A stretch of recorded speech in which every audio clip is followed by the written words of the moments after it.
in what seemed like every 5 minutes now. At first, the cramps that woke Secret up out of her sleep were bearable. They weren't any worse than bad menstrual cramps. As a matter of fact, when the cramping first started, Secret was able to close her eyes again and sleep through it. But that was when they were minor, and only about an hour apart. Through the night, they had gotten stronger and closer together. Secret couldn't take it anymore. She had waited this thing out as much as she could. She had lain there and tried to hold that baby inside of her so that it wouldn't come into this world with the stigma of being born in a jailhouse. The baby was in control now, and it was coming out whether Secret liked it or not. With sweat pouring from her body, her gown sticking to her like toilet paper, Secret managed to sit up on the edge of the cot on her top bunk. "God help me," she repeated 3 times. She breathed in and out deeply. She took her hand and wiped her forehead to keep the salty sweat from rolling into her eyes and stinging them. Her hair was drenched and matted. There was no combing that mess out. She'd have to get it shaved, she just knew it.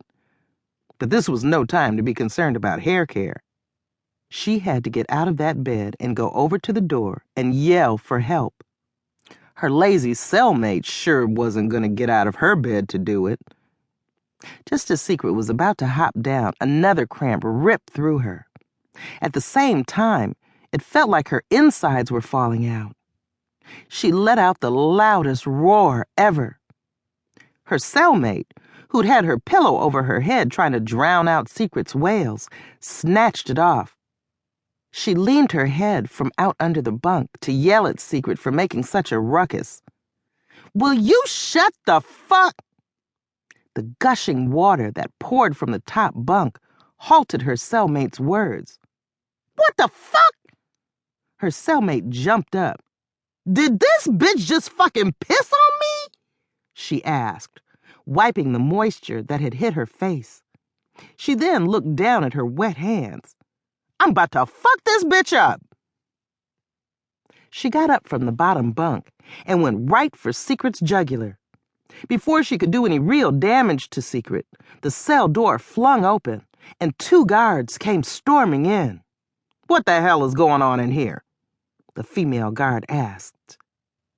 "Looks like Mel is trying to get some of that pregnant pussy," the male guard said and laughed. Mel, Secret's roommate, had spread Secret's legs apart, not to try to have sex with her, but to have a better position at putting her hands around her throat. She had every intention of choking the life and the baby out of Secret had the guards not shown up. "Pregnant pussy is the best," the female guard agreed. "How the fuck you know?" he asked his coworker. She only winked and smiled. "Nasty-ass dyke," he said under his breath, as they both went over, taking their own sweet time, to get Mel off of Secret. "No, fuck that!" Mel resisted as the 2 guards subdued her. "That bitch pissed on me!"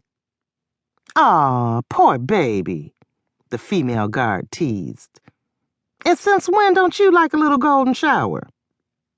The 2 guards hollered out in laughter, as Secret hollered out in pain. This made the guards turn their attention to Secret. "Oh, shit!" the female guard yelled out when she saw the condition Secret was in. Secret was sitting on the edge of the bed with her legs cocked open. She was drenched, clutching her belly, and clearly in pain. "I think she's in labor," the female guard said. Help me," Secret managed to pant out. My baby.